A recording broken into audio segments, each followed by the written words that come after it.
네, 미니진 어도어 대표가 하이브를 상대로 한 의결권 행사 금지 가처분 신청이 받아들여졌습니다. 그리고 도대체 법원은 도대체 왜 이걸 인용을 한 걸까요? 그렇죠? 하이브가 80%를 가지고 있는데요. 이게 왜 가능한 건데? 이걸 이해하시려면 주주간 계약이라는 것에 대한 이해가 필요합니다. 입실렌트에 뉴진스가 왔대. 그래서 그 뉴진스 막 난리 났더라고. 그 젊은 애들이 막 21살 막 22살 뭐 그렇겠죠? 희망 찼어. 막 우리나라가 막 안 망할 것 같고 막 그런 생각이 막 드는 거예요. 막 안 그래도 막 오늘 아침에 보니까 막 석유도 나온다며 막 잘 될 것 같아 막 네, 미니진 어도어 대표가 하이브를 상대로 한 의결권 행사 금지 가처분 신청이 받아들여졌습니다.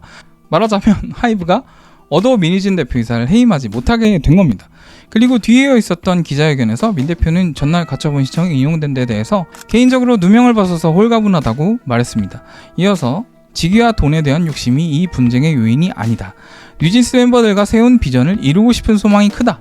이를 위해 감정적인 건 뒤로 하고 하이브와 이성적으로 타협점을 잘 찾았으면 한다고 강조하기도 했습니다. 오늘은 법원이 왜 미니진 대표의 손을 들어줬는지에 대해서 좀 알려드리도록 할게요. 이게 혹시 여러분 법원이 많은 사람들이 탄원서를 써서 떼법 때문에 그래서 법원이 그냥 모르는 척하고 미니진 대표의 손을 들어줬다, 미니진 대표가 약자라서 손을 들어줬다 이렇게 생각하고 계신 건 아니시겠죠? 물론 그런 거 아닙니다. 어째서 법원이 미니진 대표의 손을 들어줬는지에 대해서 좀 설명을 드리도록 할 거고요. 네, 이 사건에 대해서 더 설명드릴 필요는 없을 것 같습니다. 다 아시고 계실 것 같으니까요. 그래도 개요는 이렇습니다. 하이브의 주장은 이랬죠. 미니진 어도어 대표가 뉴진스를 데리고 나가려고 했다. 이런 이유를 들어서 배임이라고 주장을 했고 임시주총을 열어서 해임하려고 했던 겁니다. 그리고 이 사안에 대해서 아시다시피 갑론을박이 많았어요. 왜냐하면 이 회사 어도어의 지분 80%를 하이브가 들고 있기 때문이었습니다. 일반적으로 생각했을 때 이 80%의 지분을 가진 회사라면 뭐든지 해도 될 것 같죠. 그렇죠? 네, 실제로도 그래요. 거의 모든 재벌사항을 결정할 수가 있습니다. 일상적인 사항은 임직원들에게 위임을 하지만 그런 사항들도 언제든지 임시주총을 소집한다면 특별결의나 보통경의 등을 통해서 간섭할 수 있다고 보는 게 맞거든요. 어쨌거나 대명제는 이렇습니다. 주식회사는 주주의 것이다. 이 명제가 참이니까요. 그리고 80%를 소유한다는 것은 의사결정권 거의 전부를 소유한다는 말과도 같은 말이 됩니다. 그래서 이 하이브와 어도어, 정확히는 하이브와 미니진 어도어 대표이사 간의 내분이 공개된 이후에는 이 80%라는 지분율을 근거로 해서 하이브 쪽이 무슨 일이든 해도 그게 법적으로 하자가 없다는 의견이 주류를 이루었던 것도 사실입니다. 그게 바로 상법상의 일반론이기도 하죠. 네, 저도 변호사는 아니지만 회계사로서 상법을 공부하기도 했고 상법상 보장된 일반론적인 권리가 맞습니다. 그래서 이 분쟁이 대중에게 공개된 이후에 각종 전문가들이 다 튀어나와서 하이브 쪽에 힘을 실어줬어요. 그런데 저는 이거를 지켜보면서 실무랑은 다른데 이런 생각을 좀 하고 있었습니다. 저 친구들은 투자업계에서 일하는 친구들은 아닌가? 아닌 것 같은데? 이런 생각도 하고 그랬다는 거예요. 폭넓게 상거래에 관련된 권리관계를 다루고 있기는 해요. 그런데 그렇다면 대체 미니진 대표이사는 도대체 어떤 생각으로 하이브의 의결권 행사를 막아달라면서 가처분 신청을 낸 걸까요? 그리고 도대체 법원은 도대체 왜 이걸 인용을 한 걸까요? 그렇죠? 하이브가 80%를 가지고 있는데요. 이게 왜 가능한 건데? 이걸 이해하시려면 주주간 계약이라는 것에 대한 이해가 필요합니다. 투자 계약을 할 때도 당연히 계약서를 쓰겠죠. 이때 쓰는 것이 바로 투자계약서, 합의서, 주주간 계약서 등 여러 가지 이름으로 불리우는 겁니다. 여기에서는 계약 후에 발생할 수 있는 여러 사항에 대해서 특약을 걸게 돼요. 말하자면 부동산 임대차 계약에서 특약을 거는 것과 마찬가지인 셈입니다. 계약마다 모두 그 특성이 있기 때문에 상법상의 일반론만 가지고서는 완전히 계약의 특성을 반영할 수가 없기 때문이에요. 그러니까 아무리 80%를 가지고 있다고 해도 예를 들겠습니다. 예를 들어서 주주간 계약서에 2025년까지는 대표이사 지위를 보장하기로 한다라고 계약사항에 특약을 넣어놨다면 해임하지 못하는 거예요. 왜? 아니 둘이서 그렇게 약속을 했잖아요. 그런데 바로 하이브와 미니진 대표 이 재판 과정에서 별도의 주주간 계약을 맺었다는 것이 드러났습니다. 사실은 이런 주주간 계약과 세세한 계약 내용을 알기 전에 상법상의 일반론만 가지고 왈가왈부하는 것은 의미가 없어요. 그래서 이 사안에 대해서 저한테 넌 어떻게 생각해? 라고 물어봤을 때 말하는 게 의미가 있을까? 이렇게 생각했던 거기도 하고요. 모르면서 말하는 거는 의미도 없고 의미 없을 뿐만 아니라 안 되죠. 간단히 말하면 안 돼요. 더군다나 이런 걸 아는 사람일수록 더 그렇죠. 본인이 예를 들어서 변호사다, 본인이 회계사다 라고 하면은 당연히 몰라 라고 말을 해야 되는 거고요. 그 별도의 계약 내용은 어땠냐고 하면요, 2021년부터 5년간 미니진 대표이사 자리를 유지하는 방향으로만 의결권을 행사하도록 한다는 거였습니다. 이 계약 자유의 원칙이라고도 하죠. 법령이 강행적으로 제한하고 있는 것이 아닌 한 사인 간의 계약이 정하고 있는 사항에 관하여는 이 계약이 우선하는 것이고, 따라서 이때 5년 동안 민희진 대표의 대표이사 자리를 유지하도록 양자 간의 계약이 이루어졌음에도 해임 결의를 하려고 했기 때문에 민희진 대표가 이결권 행사에 대해서 가처분 신청을 한 겁니다. 물론 하이브도 믿는 바가 없었던 건 아니에요. 이 주주간 계약에도 무조건이라는 거는 없어서 예외 조항을 달거든요. 민 대표가 위법행위, 그러니까 이번에 지적하는 배임을 한 경우에는 해임할 수 있다고 달아놨던 겁니다. 그러니까 요약하면 이런 거죠. 배임이라는 걸 증명할 수 있으면 본래의 계약에도 불구하고 해임할 수 있다는 것이고, 민 대표의 위법행위가 없다면 주주간 계약의 보장 조항에 의해서 해임할 수 없다는 겁니다. 즉 이것이 위법이었는가 아니었는가를 두고 다투었던 것이죠. 법원의 판단은 이제는 여러분들도 모두 아시겠지만 민희진 대표가 방법은 모색했으나 구체적인 행위로까지 나아간 것으로 보기는 어렵다고 했습니다. 말하자면 이제 그 마이너리티 리포트 같은 거겠습니다. 갑자기 마이너리티 리포트 이야기한다고 어색해 하실지도 모르겠어요. 톰 크루즈 영화 하나 보고 싶네요. 생각만으로 사람을 처벌할 수 있겠느냐 하는 거예요. 이게 뭐 제가 판단하는 거 아니고 제가 판단한 것도 아니니까 저한테 뭐라고 하시지 마시고요. 그 이제 하이브의 생각은 이랬던 겁니다. 외부 투자자 미팅을 하거나 수단을 알아보는 것 자체가 구체적이었다. 그래서 이것이 배임이다, 해임하겠다 였던 것인데, 법원은 이런 행위, 구체적인 행위는 아니었다라는 것입니다.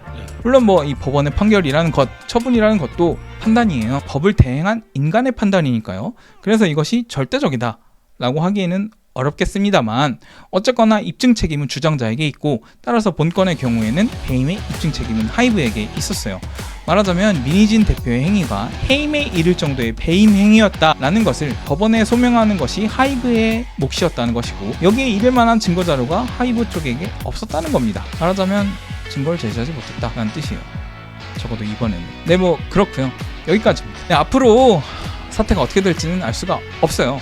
이 민희진 대표를 제외한 이사회는 하이브 측의 이사들로 메꿔졌습니다. 그래서 운신의 폭이 상당히 좁혀지는 셈이에요. 물론 상법상에서 이사들이 할 수 있는 것들은 구체적으로 기재되어 있는 반면, 대표이사의 권한은 포괄적으로 인정하고 있기 때문에 일상적인 경영상의 권한은 행사할 수가 있습니다. 그러니까 말이 좀 어려웠나요? 그러니까 이사들은 정해진 것만 할 수 있어요. 그런데 대표이사는 안 정해진 것도 할 수 있어요. 이해되셨죠? 예전과는 다르겠지만 그래도 아직은 많은 것을 할 수 있을 거다라는 겁니다. 게다가 배임과 관련해서 고발도 들어가 있는 상태예요. 그래서 추가적인 사항이 밝혀질 가능성도 있을 겁니다. 사실 이번 사태를 지켜보면서 전 여러 가지 생각을 했습니다. 이 계약이라는 것은 어디까지나 사적인 것이죠. 이번에 이 모 재벌가의 이혼도 그 세간의 입방아에 오르내리고 있어요. 그런데 이 사인 간의 내밀한 계약과 서로 간의 관계는 그 관계자들만 아는 것입니다. 따라서 제3자의 경우, 이 관계에 속하지 않는 제3자의 경우에는 속속들이 그 사정을 알기가 참 어려울 뿐만 아니라 사실상 불가능하죠. 특히 투자 계약의 경우에는 상법같이 일반적인 사항보다 공개되지 않는 주주간 계약서, 그리고 투자자 간 합의서와 같은 이런 특수 조항들이 더 힘을 발휘할 때가 있거든요. 그래서 이런 사항들이 모두 밝혀지기 전까지는 너무 감정적으로 한쪽이 옳다, 한쪽이 그르다라고 지나치게 몰아세우거나 극도로 비난하는 건 안 돼요. 안 된다. 그래서 이번에 법원에서 조금이나마 주주간 합의서의 내용이 밝혀진 기회를 빌어서 양자 간에 이런 합의 내용이 있었고 이런 사정이 있었다라는 걸 말씀드려 보면서, 어떤 사건이 있을 때 좀 더 신중히, 말하자면 소위 중립기어라고 하죠. 그런 태도를 유지해보는 게 중요하지 않을까, 뭐 이런 말씀을 드려보고 싶었어요. 최근에 그 강형욱 주변사님 이야기도 있죠. 네, 뭐 그런 것도 있고 말이죠. 네, 오늘은 여기까지입니다. 네, 감사합니다.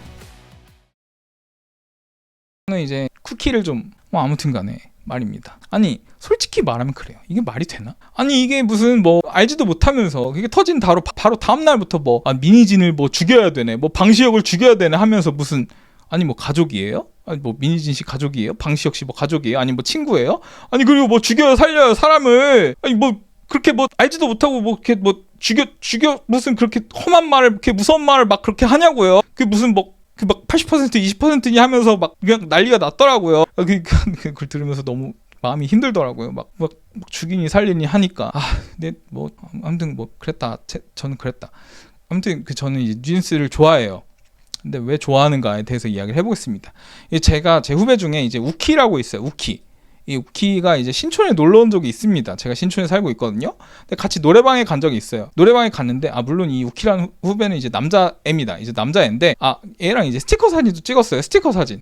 이게 제가 이 스티커 사진을 마지막으로 찍어봤던 게 이제 몇 년 전이거든요. 근데 이 친구가 아주 MG의 한 친구고 어디더라? 이 카카오인가? 카카오 어디에서 일을 해요. 근데 되게 인싸 뭐 그런 거거든요. 이 친구가. 그래서 이제 밥을 뭐 먹었죠? 아무튼 밥을 먹고 스티커 사진을 찍재요. 막 갔어요. 그래서 갔는데 아무튼 스티커 사진 찍고 노래방도 갔다 그거예요. 근데 막 뉴진스 노래를 부르더라고요. 근데 노래가 좋더라고. 하이퍼보이 막 이런 거 불러. 근데 저는 막 트로트 막 이런 거 불렀는데 좋더라고요. 그래서 집에 와가지고 뉴진스 노래를 들었죠. 근데 아직도 이름을 잘 몰라요. 한이는 알아. 한이랑 이제 민지 알지? 제가 민지를 아는 이유가 딴 건 아니고 민지가 맨 가방 중에 아크테릭스라고 알아요. 아크테릭스라고 있어요. 이거 아세요? 이 아크테릭스라는 가방이 이제 동인기현이라는 회사가 있는데 이 동인기현이라는 회사에서 이제 OEM을 하는 가방이거든요. 이 동인기현이 물론 상장회사고요. 이게 민지 가방으로 유명하더라고요. 동인기현을 알게 된 이유는 당연히 이제 상장회사고 여기가 멀티플이 좀 낮아요. 실적이 잘 나온다는 이야기죠. 그래서 이 회사가 어떤 회사고 경쟁력이 뭐가 있고 주식이 오를까 내릴까 알아보고 있는데 여기가 뉴진스 가방으로 유명하고 민지가 매서 유명해졌다. 그래서 보니까 좀 유명하더라고요. 아무튼 아카테릭스에 예쁘더라고요. 동인기현 돈 잘 벌죠. 그리고 한이랑 이제 민지 그리고 또 누가 있죠? 다니엘은 아마 이름을 보건대 우리나라 사람이 아닌 것 같아요. 미국 아니면 영국이겠죠? 아니면 호주 그쯤 되지 않을까요? 뭐더라? 그것도 좋더라고. 잘 모르겠다. 아무튼 그리고 이 뉴진스 친구들이 입실렌티 왔더라고요. 제가 이거 어떻게 아느냐 하면은 트위터. 제가 요즘에 트위터를 자주 봐요. 제가 트위터를 자주 보는 이유가 뭐냐면은 트위터에 이제 실시간 검색어가 있어요. 실시간 검색어를 자주 봅니다. 실시간 검색어를 왜 보냐면은 사람들이 요즘에 관심 있어 하는지 알 수가 있으니까. 그래서 실시간 검색어를 자주 봐요. 근데 여기에 입실렌티가 뜬 거예요. 그래서 입실렌티를 얘들 왜 검색하지? 이러고 딱 봤는데 입실렌티에 뉴진스가 왔대. 그래서 뉴진스 직캠을 보려고 사람들이 트위터에다가 그거를 입실렌티를 검색을 하더라고요. 그래서 제가 이제 학교 축제를 안 간 지가 오래됐는데 이제 뉴진스 선생님들이 이제 학교 축제 와가지고 노래 부르는 거 이거 봤는데 이제 사람들이 소리 지르고 소리 났더라고. 젊은 애들이 21살 22살 그렇겠죠? 근데 그걸 보고 있는데 희망차더라고요. 희망차 아주 희망찼어. 우리나라가 안 망할 것 같고 그런 생각이 드는 거예요. 안 그래도 오늘 아침에 보니까 석유도 나온다며 잘 될 것 같아. 우렁차고 잘 될 것 같아요.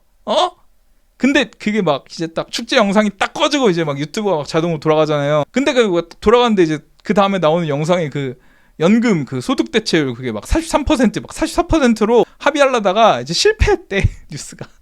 근데 너무 웃긴 거예요. 저기 활기차고 저렇게 예쁜 애들이 축제하면서 이렇게 놀고 있는데 저기 어른들은 소득 대체율 43% 44% 연금 이런 걸로 싸우다가 심지어 합의도 못했다는 거야.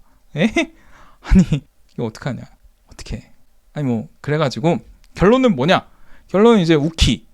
이제 아주 MG한 저의 후배인 우키. 아무튼 신촌에 왔을 때 노래방에 뉴진스 노래를 걔가 불러서 제가 뉴진스를 좋아하게 됐다. 그겁니다. 토끼가 너무 귀여운 것 같아. 그래서 제가 이제 또 컴퓨터를 좋아하거든요. 근데 LG 그램에 뉴진스 토끼가 나온 적이 있어요. 근데 제가 LG 그램을 좋아하지는 않아요. 예. 근데 그램 뉴진스 그거는 살 뻔도 했어. 진짜 미친 거 아닙니까?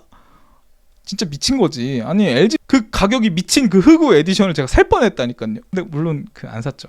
정말 다행이에요. 진짜 살 뻔했어요. 그게 맥북이었으면 샀을 거야. 예. 너무 다행이었어요. 예. 아니 근데 어떻게 애플이랑 그거를 같이 콜라보를 했지? 뉴진스 진짜 대단하다. 아무튼 이게 토끼 에디션이 아니고 완전 흑우 에디션이라니까. 가격이 말이 되나 그게? 아무튼 그래서 안 샀고요. 지금 몇 시냐? 11시 40분이네요. 사실은 지금 이 녹화가 두 번째예요. 두 번째가 아니라 세 번째인가? 여러분 녹화가 힘들어요. 사랑해 주십시오. 네. 오늘 여기까지입니다. 다음에 또 투자 이야기로 뵙도록 하겠습니다. 네.